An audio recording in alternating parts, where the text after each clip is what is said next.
The NWA has a cocaine problem, and I'm not talking about the rap group.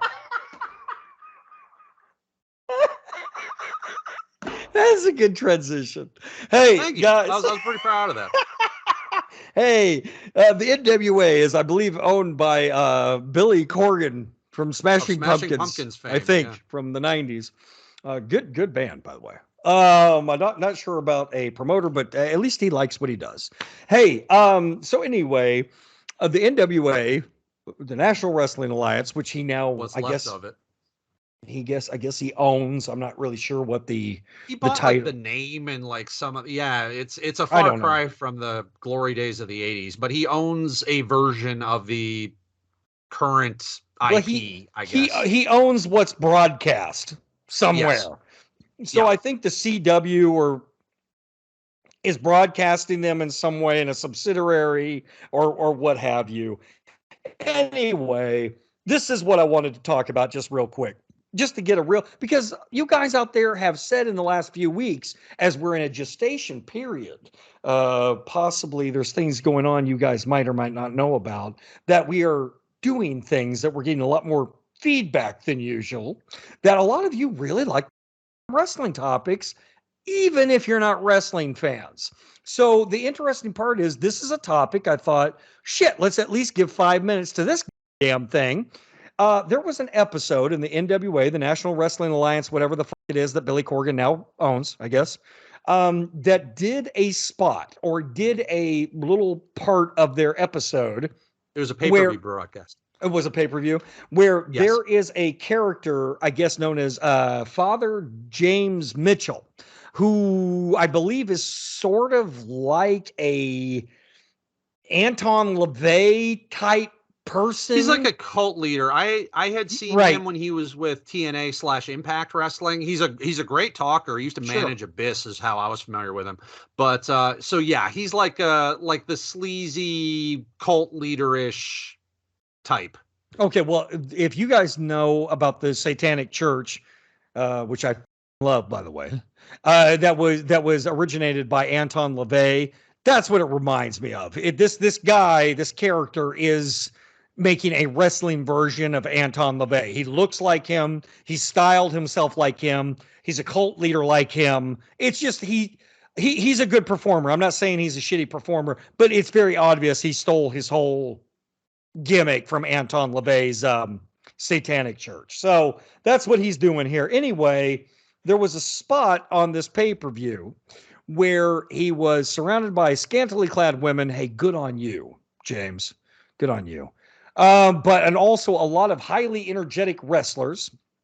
And he was seen during this little shot, during this vignette, during this thing they were filming, where I believe he was in the crowd. I think, and him Yeah, it was like at doing ringside, I he's think. doing a ringside thing where it clearly showed that the good father here, Father Mitchell, sniffed some white powdery substance, which can only, with your imagination, lead you to the idea that it was uh, cocaine. Eric Clapton, it was cocaine. She go high, she go high. And the thing is that this has been thing in the wrestling community, as to there's a lot of outrage about this. There's a lot of talk whether this should be allowed.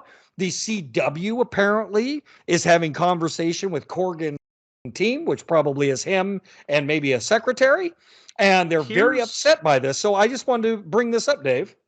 Well, here's also why this is a problem, and I could be incorrect on this because I had heard there was something going on with the NWA and cocaine, so I actually initially thought it was a legitimate possible drug problem with their roster, and then I looked into it when you said it was something that you'd want to talk about. That's how I knew it was a pay-per-view because I had read about it just right before we took to air. Um, so I believe that they being the NWA and Billy Corgan, actually do not have a deal with the CW yet. Yeah, I don't think It so was either. in the works, Right. and that it was like something that was currently being signed, and that is certainly a very big deal for a small little promotion like this is. So maybe it was not the best idea. And from what I read, this was apparently from behind the scenes, this was Corgan's idea to run this angle. It certainly wasn't Mitchell going off script or anything. Apparently it was Corgan wanting to push for it. Maybe when you're about to sign a broadcasting deal with a very corporate sponsor, maybe not the best time to be showcasing nose candy on your nightly, Sunday night pay-per-view. And when I actually read about what had actually happened, I wasn't offended. I just like, how fucking stupid are you? Like I just thought it was dumb. Like I don't, and also for what purpose? Like I didn't get what their end game even was. Like it's one thing if they were doing an angle that was going to tell a story of some sort that could either they wanted to tell creatively or financially they thought it would draw them some money or attention and draw an audience.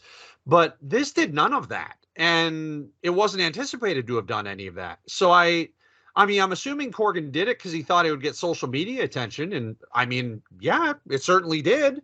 But be careful what you wish for, because you might just get it. So now the CW is like, we are going to renegotiate. Well, there is I'm split right down the middle on this one. Okay. The first thing is I absolutely understand what Dave is saying and agree with him. If you have a big time corporate deal, because by God, both Billy Corgan and NWA need it.